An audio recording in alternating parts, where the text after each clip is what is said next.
Hey everyone! So today I want to create a video all around what you need to know if you're just getting started with your container garden.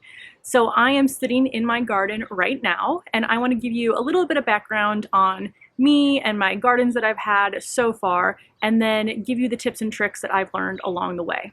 So I have been container gardening in Chicago now for about 4 years. I did have some smaller balconies that had a few potted plants on them, but I would consider gardening is what I've been doing for the last 4 years now. I've had different types of outdoor spaces, so I started with very small balconies, about like 2 feet by 6 feet. I'll see if I can find any photos and insert them in there. And then one of my balconies that I was trying to garden on only got a couple hours of sun. But about 3 years ago, we were renting a space that had a giant deck, lots of full sun, and that's where I really got my start.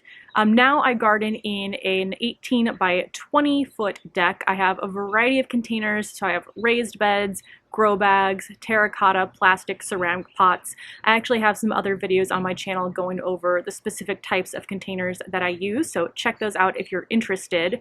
But I have picked up a bunch of tips along the way. When you're gardening, you start off feeling like you have no idea what you're doing, but it's amazing how quickly you learn. I mean, I still feel like I have no idea what I'm doing, but when I think back to how much I've learned over the last few years, it's incredible. So the first thing that you need to do when you're figuring out your container garden is to determine where exactly the garden is going to be. Now, I'm in the northern hemisphere, which means that anything that is facing south is going to get the most light during the day. And the majority of plants really do like to have 6 to 8 hours of full sun. So the more sun, the more options you're going to have as far as what plants you're going to include in your garden. So south is going to get the most, then east and west. The east side will obviously get the morning sun, which can be a little bit tamer. The west can get the afternoon sun, which can be a little bit more intense. And then anything that's facing the north is going to get the least amount of sun. Now that doesn't mean that you can't garden if the only space that you have faces north. It just means that you're going to have to look for shade-loving plants, and it just might limit your selection a little bit, but you can still have a beautiful garden no matter what direction your space faces. Now I'm gardening on a deck which faces west, so that means that we normally start getting sun on this wall right behind me around, I'd say 7:30 to 8 o'clock in the morning in the summer, and then we get sun basically until the sun sets on the wall over there. So not only do you want to figure out where your garden itself is facing, but you also want to check out your garden space and figure out where within that space is going to get the most sun. So before I even started to position anything on my deck, I did just observe for a few days. I think we moved in May, so just a few days I was able to see which areas of the garden are going to get the most sun. And that's actually behind me right here. This is the north-facing wall, so a few things with directions. You're probably thinking, oh, but I thought you said anything that faces north is going to get the least amount of sun. So it's not facing north, it's just the north side of the west deck. Are you confused yet? Sorry about that. But essentially, because the sun's coming from the south, it's shining towards the north wall of the deck. So this is where I get the most sun throughout the day. This is where I put the plants that I know are going to enjoy the sun the most and really like that heat. Other things I have scattered throughout the deck, I would say that for the most part, as long as they're not right up against the south-facing wall on the deck, they get full sun. And then anything that doesn't like as much sun, which I realized it was too much heat up here for the hydrangeas, so those all live along the southern side of the deck because the sun is actually blocked a little bit by the deck walls that we have around here. So get to know your space first. Once you have an idea of overall how much sun does it get, which areas are going to get the most and the least amount of sun, then you can start to think about what plants do you specifically want to grow that's going to work in your environment.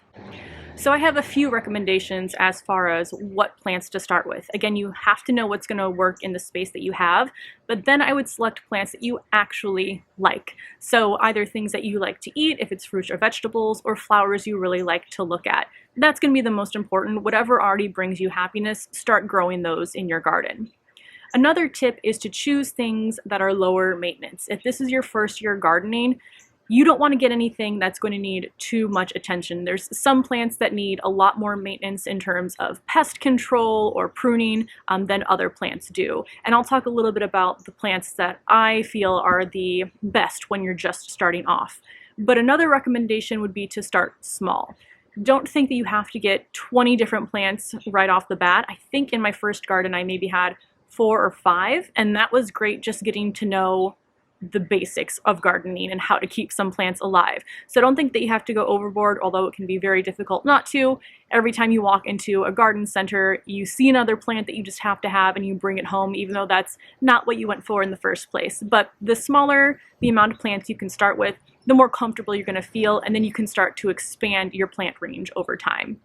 Now, when it comes to whether you want to start from seed or with actual plants themselves, there's pros and cons to each. Seeds are obviously going to be a lot cheaper. I mean, you can get a packet of 100 seeds for a couple dollars, whereas if you're buying, let's say for a tomato start, it might cost you $4 to $5 for one plant. So it's a lot cheaper to start with seeds. You can probably find some more varieties that you won't necessarily find in the garden centers located near you, but seeds require maintenance. So if you're going to start seeds, you're typically going to want to do them inside, although there are some that you can sow outside, and it also depends on how long your growing season is. But they're going to require maintenance to make sure that they stay consistently moist before they sprout. If you're starting them inside, you're going to have to spend a few weeks getting them more acclimated to the outside. So taking them out for 15, 30, an hour a day, moving them back inside.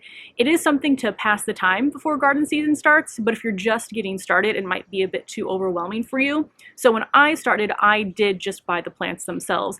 I knew that they were coming from a grower who knew what they were doing. I did not at the time. They were healthy plants. I was able to put them in my garden and already had a head start for the growing season. So I would say my recommendation would be to start with the plants themselves, just because it does give you a little bit of peace of mind knowing that the plant's already big enough, you can put it in your garden and it's likely going to thrive instead of seed starting. But it is really exciting to have those seeds growing inside before you're out in the garden. So just a few things to think about as far as how do you want to start your plants.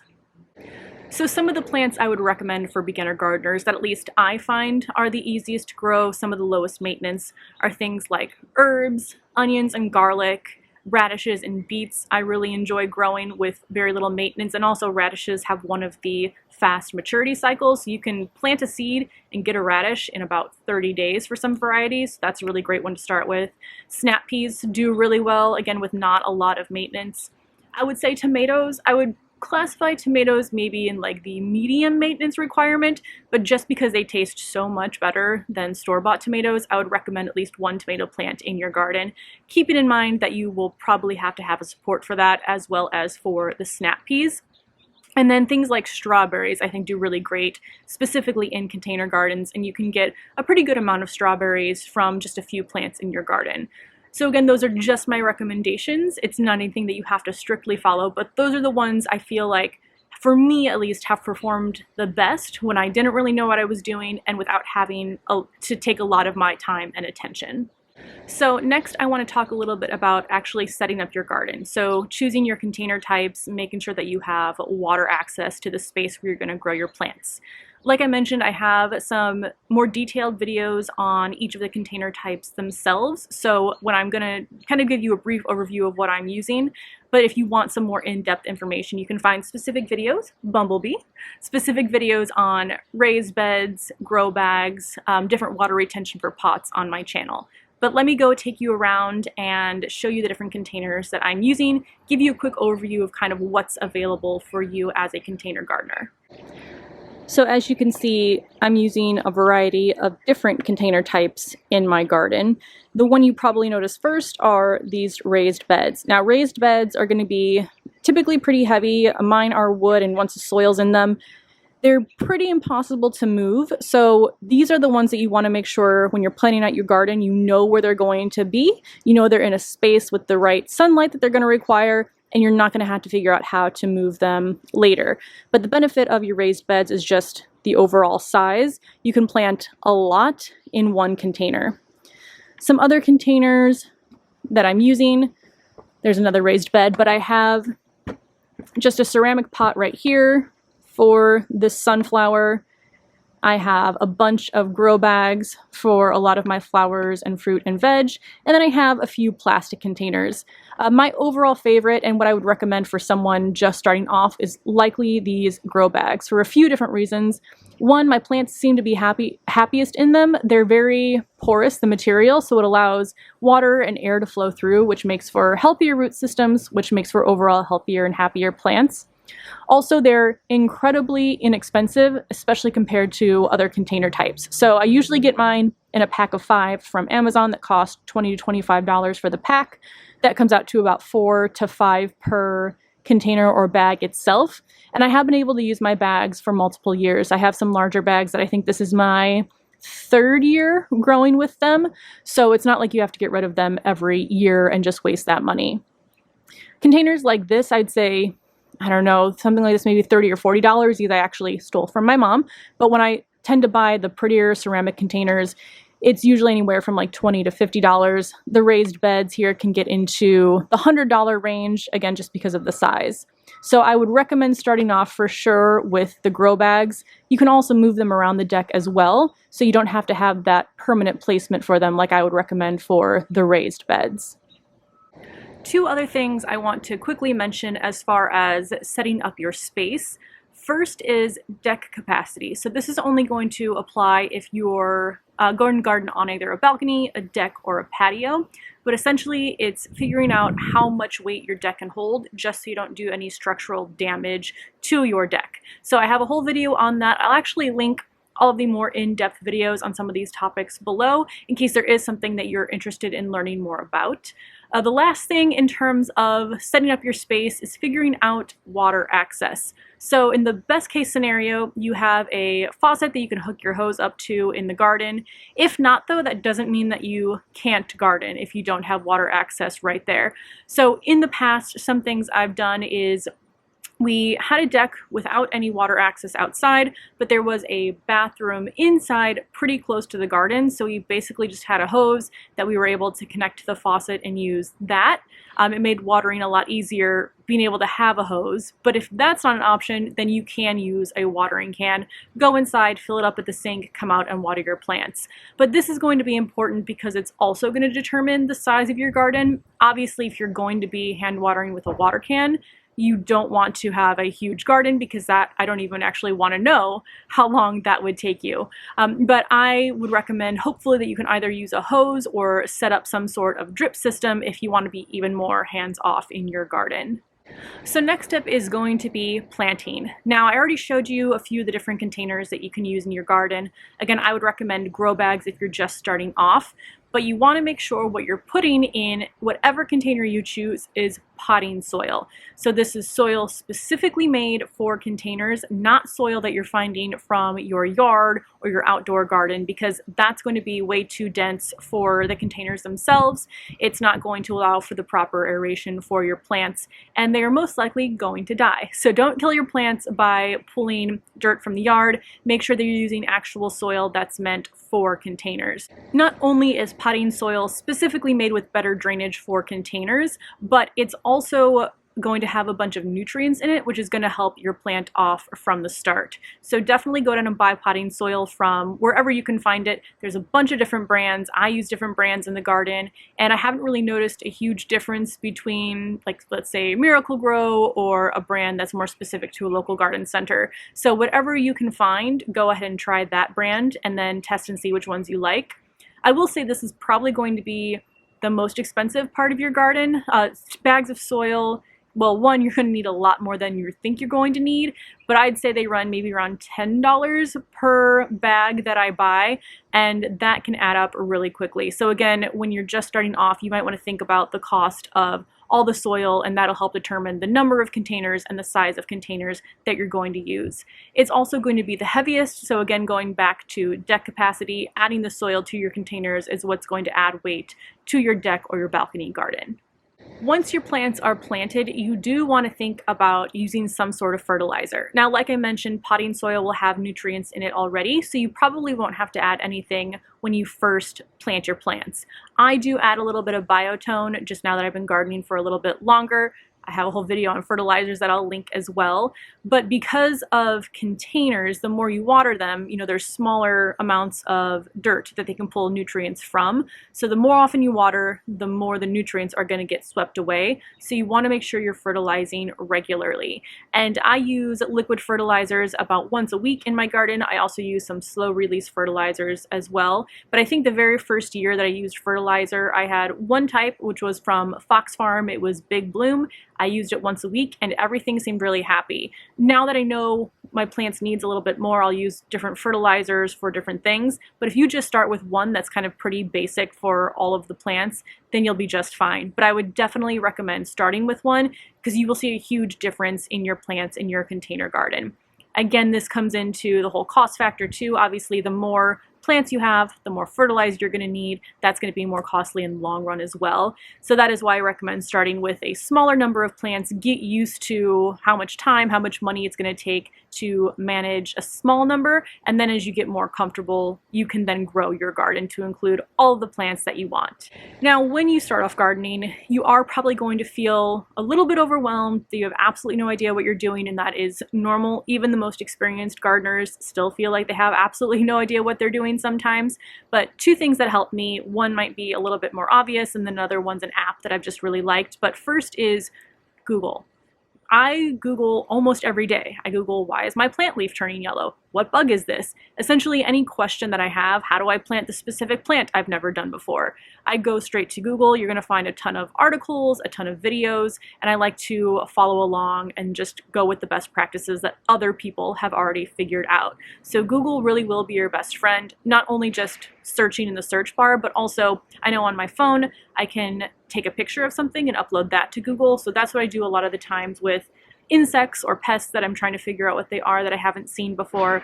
Also, if I have certain issues with the leaves that I'm not 100% sure, I can try that as well. Search for the images, see what's the closest, and that can help me diagnose some plant problems. So you will get very familiar with Google. Another app that I really like is called From Seed to Spoon, and this one just has helped me plan my garden. So I'm pretty sure it's just fruit and vegetables available in the app right now. I don't think you can search for flowers, but basically you can put in your zip code where you live. That way you can search for, I want to grow lettuce, let's say, and it'll tell you when to sow seeds outdoors, indoors. It'll allow you to track progress. So I saw the seeds sprout 5 days later and put that date in.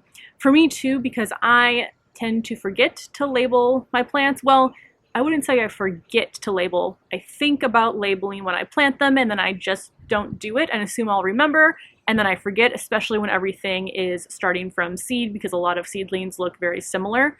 But this app will allow you to say, I planted radishes in the bed along the east side of the deck. And then that way I know where each plant is. So definitely check out From Seed to Spoon. If there's any other apps that you guys really like for gardening, let me know in the comments below because I'm always looking for new apps to try out. But that's been my favorite one so far, or at least the app that I use the most consistently in my garden. So I think that's about everything when it comes to the basics of what you need to know when you're first starting to plan your container garden.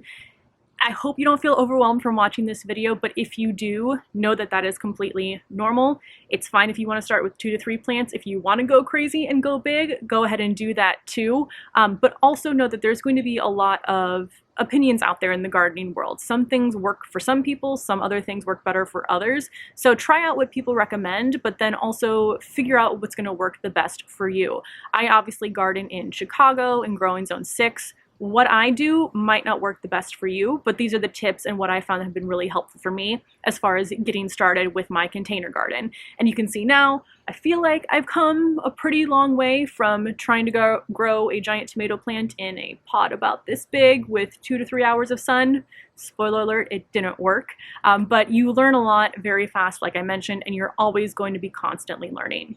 If you have been container gardening and you have any additional tips, please leave them in the comments below. I'm sure it'll be very helpful to anyone that's just getting started, and I'm sure there are plenty of tips that I've left out. But thank you so much for watching this video. I hope you found it helpful, and I will see you in the next one. Bye. I thought it would be helpful to take you around and just quickly show you the different types of plants that I'm growing in my container garden, just so you can get an idea of all of the options that there are to grow. You really can, I feel like, grow almost anything. People even have trees in their container gardens as well. Fruit trees is on my wish list for plants. But I'll quickly take you around. I do have more in-depth garden tours that I do at the beginning of each month. So if you want a whole video that looks at every single plant, those are also linked below.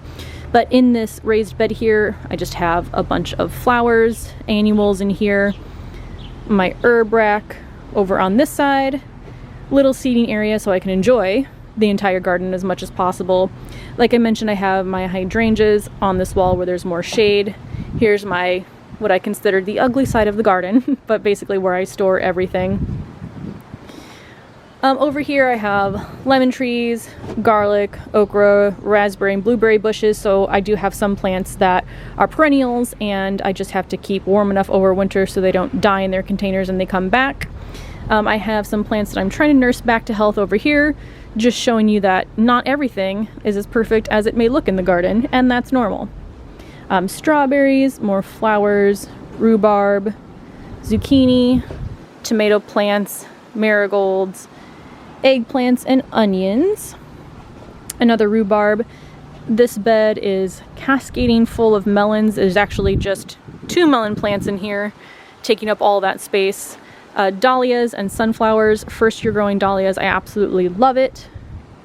Another watermelon, peppers, another sunflower. I think this one is a honeydew melon, and a pumpkin plant. So like I said, really anything that you can think of, you can probably grow in your container garden. Thank you again so much for watching. I'll see you in the next video.